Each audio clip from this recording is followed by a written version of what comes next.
Good morning, সবাই কেমন আছো? আশা করি সবাই ভালো আছো। আর আমিও খুব ভালো আছি। তো আজকে একটি নতুন ভিডিও নিয়ে আসলাম। তো সকাল সকাল আমি এখন ডিম ভাজি করব আর খাবো বনরুটি দিয়ে। তো আমার কাছে মাঝে মাঝে বনরুটির ভিতরে যে ডিমটা দিয়ে খাওয়া হয় ওটা আমার কাছে অনেক ভালো লাগে। আর রুটিটা আমি একটু ভেজে নেব, তাহলে খেতে আর বেশি টেস্ট হবে। এই রুটিটা আমি নিয়ে এসেছিলাম মিনা বাজার থেকে।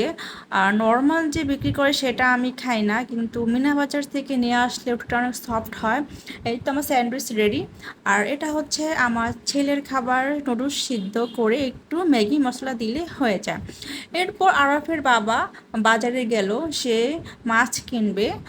যেহেতু আরাফের জন্য আমরা ভালো মাছ পেলেই নিয়ে আসি, তাই সব সময় ও বাজারে গেলেই আর আরাফের জন্য মাছ খোঁজে যে কোন মাছটা আরাফের জন্য ভালো হবে। তো সব সময় ওর জন্য ভালো মাছই খোঁজে। তো এই তো ওর জন্য মাছ নিয়ে আসলো, আর সেখান থেকে আমি 4 পিস এখন নিলাম।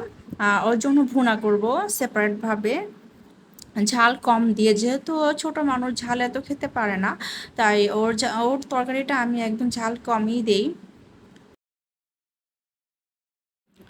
এই তো আরাফের জন্য মাছটা আমি ভুনা করতে বসিয়ে দিলাম। আর আরাফের জন্য আমি যখন মাছটা ভুনা করি তখন আমি একদমই ভাজি না, কারণ ভাজা মাছ আরাফ একদম খেতে পারে না। তাই ওর মাছটা আমি যখন বসাই তখন একদম মাংসের মতন বসিয়ে দেই, কারণ মাংস যেভাবে কষিয়ে কষিয়ে রান্না করা হয় সেরকমই আমিও মাছটা ভালোভাবে কষিয়ে তারপর রান্না করি। আর এখন আমি রান্না করব গরুর মাংস। যেহেতু আরাফের জন্য মাছ ভুনা করেছি, আর আমাদের জন্য এখন আমি গরুর মাংসটা রান্না করব। আর এই মাংসটা হচ্ছে আমাদের কোরবানির গরুর মাংস। আর এই মাংসটা আমি ভালোভাবে সব মশলা দিয়ে একদম মাখিয়ে ম্যারিনেট করে তারপর রেখে দেব। তারপর 10 বা 15 মিনিট পরে বসাবো। এই তো আমার ম্যারিনেট করা শেষ। এখন আমি পেঁয়াজ কুচি আর কাঁচামরিচ কুচিটা দিয়ে দিলাম। আর এরপর তেলটা দিয়ে আমি বসিয়ে দেব।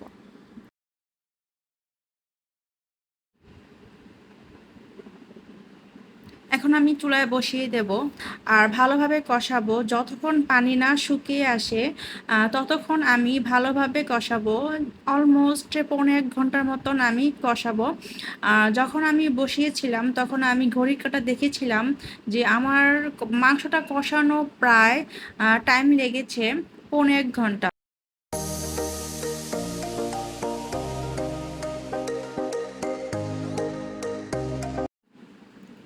মাংসটা আমার প্রায় কষানো শেষ। এখন আমি পানি দিয়ে দেব পরিমাণ মতো, আর পরিমাণ মতন পানি দিয়ে ঢেকে দেব।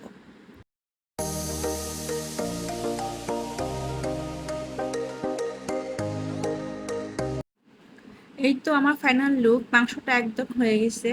তো দেখতে এত সুন্দর হয়েছে আর খেতেও বেশ অনেক মজা হয়েছিল। আসলে হাতে মাখানো মাংসটা খেতেই মজা হয় আমার মতে। যখন আমরা মাংসটা ভালোভাবে ম্যারিনেট করতে পারবো তখন মাংস স্বাদটা আর বেড়ে যায়। এখন আমি ভাজি করবো লাল শাক। লাল শাক আমার অনেক পছন্দের খাবার, আর আমার হাজব্যান্ডও অনেক পছন্দ। তাই এখন আমি লাল শাক ভাজি করব।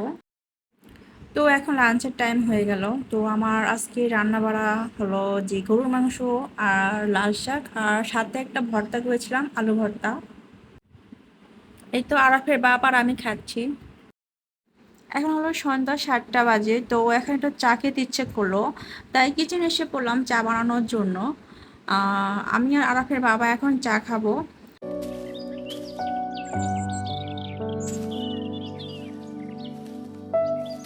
মাঝে মাঝে ভাবি যে চা খাওয়াটা একদম ছেড়েই দেব, কিন্তু আবার যখন একটু মেঘলা আকাশ দেখি বা একটু বৃষ্টি পড়তেছে বা একটু সন্ধ্যা সন্ধ্যার টাইম, তখন আবার চা খেতে আবার ইচ্ছে করে। তাই কমাতে পারবো, কিন্তু একবারে বাদ দিতে পারবো না।